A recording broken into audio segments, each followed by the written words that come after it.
అది 100% తప్పన్న.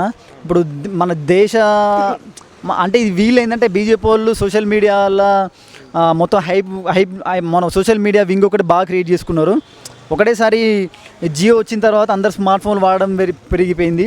వీళ్ళు అప్పుడే ఏం చేసిందంటే కంప్లీట్గా దీన్ని ఒక సోషల్ మీడియా పెద్ద ఇండియా వైడ్ ఒక సోషల్ మీడియా వింగ్ తయారు చేసుకొని కంప్లీట్గా కాంగ్రెస్ పార్టీ మీద వ్యతిరేక వార్తలు ప్రచారం చేయడం, వ్యతిరేకంగా డంప్ చేయడం, మొత్తం వాట్సాప్ యూనివర్సిటీ మొత్తం వాళ్ళంతా ఎవరికి నాలెడ్జ్ ఉండదు, ఏముండదు, డైరెక్ట్ దాన్నే డంపింగ్ చేస్తూ ఉంటారు. వాట్సాప్ ఫార్వర్డ్ మెసేజ్ మొత్తం డంపింగ్ చేసి కాంగ్రెస్ పార్టీకి దాని చరిత్రను తిరగరాద్దాం అనుకుంటారు. కానీ ఎవరు కూడా చరిత్రను మార్చలేరు, అది మార్చలేరు కూడా. అయితే ఎట్లుంది ఇప్పుడు కాంగ్రెస్ పార్టీ ఇక్కడ తెలంగాణలో అధికారంలోకి వచ్చి దాదాపు 3 నెలలు అవుతుంది. 2 లక్షల రుణమాఫీ అని చెప్పిండు, 6 గ్యారెంటీలు అని చెప్పిండు. 6 గ్యారెంటీలు అంటే సాధ్యమా?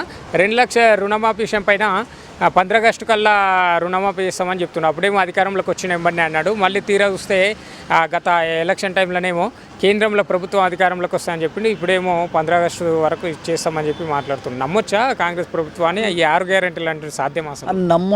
నమ్మొచ్చు, కాకపోతే కొంచెం టైం తీసుకుంటున్నారు. మాకు కూడా ఇప్పుడు ఏంటంటే మాకు కూడా కొంచెం స్టూడెంట్లో కూడా కొంచెం వ్యతిరేకత స్టార్ట్ అవుతుంది కాంగ్రెస్ పార్టీ మీద. కాకపోతే మేము కూడా కొంచెం ఓపికతో చూడాలి కదా. మరి స్టార్టింగ్లో వచ్చే 90 రోజులకే మనం జడ్జ్ చేయడం కరెక్ట్ కాదని మేము అనుకుంటున్నాం. 100% అవుతుంది. మొన్ననే రేవంత్ రెడ్డి గారు కూడా చెప్పిళ్ళు ఏమన్నా ఆగస్ట్ 15 లోపు అవన్నీ నీటి కష్టాలు అన్న. ఇప్పుడు నీటి కష్టాలు అంటే అది వర్షాలు లేకపోవడం వల్ల అది ఉంటుంది. కానీ ఇప్పుడు మనం కరెంటు కూడా 100% మంచిగానే వస్తుంది ఈ సైడ్ పెల్లటూళ్ళల్లో. ఇప్పుడు పోతుందా? పోతలేదన్న, వస్తుంది. పోయింది ఫస్ట్ 10 నెల రోజులు మాత్రం ఏంటంటే ఇక్కడ టీఆర్ఎస్ కాంగ్రెస్ పార్టీ ఫామ్ అయిన తర్వాత ఫస్ట్ నెల రోజులు అక్కడ ఆఫీసర్స్ ఉంటారు కదా, ఆఫీసర్స్ వాళ్ళు కొంచెం టీఆర్ఎస్ పార్టీకి సపోర్టివ్గా ఉండడం కోసం, వ్యతిరేకత రావడం కోసం కొంచెం వాళ్ళు ఇంటర్నల్గా అది చేసిళ్ళు. కానీ తర్వాత మన హెచ్చరికలతోటి పార్టీ హెచ్చరికలతోటి గవర్నమెంట్ ఆఫీసర్ కూడా టైంకు కరెంట్ ఇస్తున్నారు. ఇప్పుడు వాటర్ ప్రాబ్లం అనేది ఇప్పుడు ప్రపంచం మన ఇండియా మొత్తం కంప్లీట్గా సమ్మర్ కాబట్టి ఇండియా మొత్తం ఉంది. దాన్ని కొంచెం అది ప్రజెంట్ అయితే ఇప్పుడు వర్షాలు కూడా పడ్డాయి కదా నిన్న మొన్న, కొంచెం అది కొంచెం తగ్గినట్టే ఉంది వాటర్ ప్రాబ్లం. బీఎస్పీ కూడా ఒక జాతీయ పార్టీ. బీఎస్పీ రాష్ట్ర అధ్యక్షులు ఆర్ఎస్ ప్రవీణ్ కుమార్ గారు బీఆర్ఎస్ లాంటి పార్టీలో చేరడం అనేది ఇప్పుడు బీఆర్ఎస్కి కొంతవరకు బలం చేకూరింది అనుకోవచ్చా, ఎట్లా అనుకోవచ్చు? చాలామంది బీఆర్ఎస్ సంబంధించిన వాళ్ళు ఇప్పుడు అధికారంలో ఉన్న కాంగ్రెస్ పార్టీలోకి వెళ్తుంటే ఆయన మాత్రం బీఆర్ఎస్లో జాయిన్ అయ్యేది ఎట్లా చూడొచ్చు? ఎంపీ ఎలక్షన్లో బలం చేకూరుతా అనుకోవచ్చు. ఆయన మన ఆర్ఎస్ ప్రవీణ్ కుమార్ అంటే చాలా గౌరవం నాకు. ఆయన మంచి వ్యక్తే. ఆయన బీఆర్ఎస్ పార్టీలో పోయిండు అంటే పోవడం కూడా ఒక వరకు మంచిది. ఎందుకంటే బీఎస్పీ పార్టీ ఇక్కడ లేదు. ఆయన ఎంత లేవాలనుకున్నా దానికి మీద ఒక కంప్లీట్ ముద్ర ఏమని వచ్చిందంటే అది ఎస్సీ పార్టీ, మాది వాళ్ళ పార్టీ అని చెప్పి దాని మీద ముద్ర పడ్డది కంప్లీట్గా. యాక్చువల్గా అది బీసీ నినాదంతో వచ్చిన పార్టీ ఎస్సీ ముద్ర పడడం వల్ల ఆయన టీఆర్ఎస్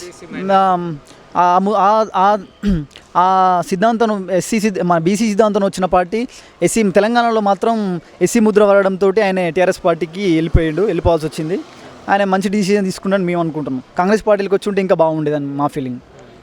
ఇప్పుడు రాబోయే ఎంపీ ఎలక్షన్స్ అయితే దేశం కోసం సంబంధించినవి. దేశం అభివృద్ధి చెందాలన్నా మొదటగా దేశం అభివృద్ధి చెందితేనే రాష్ట్రాలు అభివృద్ధి చెందుతాయి.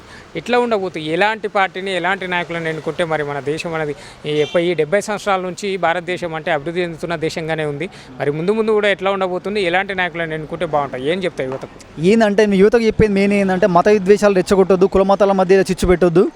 మనం ఏంటంటే మ్యానుఫ్యాక్చరింగ్ సెక్టర్ మీద కావచ్చు, జాబ్ల మీద కావచ్చు, నాలెడ్జ్ మీద ఫోకస్ చేసినప్పుడే చరిత్రను తిరగాలని అనుకోవద్దు. మనం ఏంటంటే మన India is a country which is like ఏంటంటే యూనియన్ ఆఫ్ స్టేట్స్ అన్నట్టు. దిస్ ఇస్ అంటే ప్రతి ఒక్క స్టేట్కు ప్రతి ఒక్క రాష్ట్రానికి డిఫరెంట్ కల్చర్ ఉంటుంది, different way of speaking, way of style ఉంటుంది.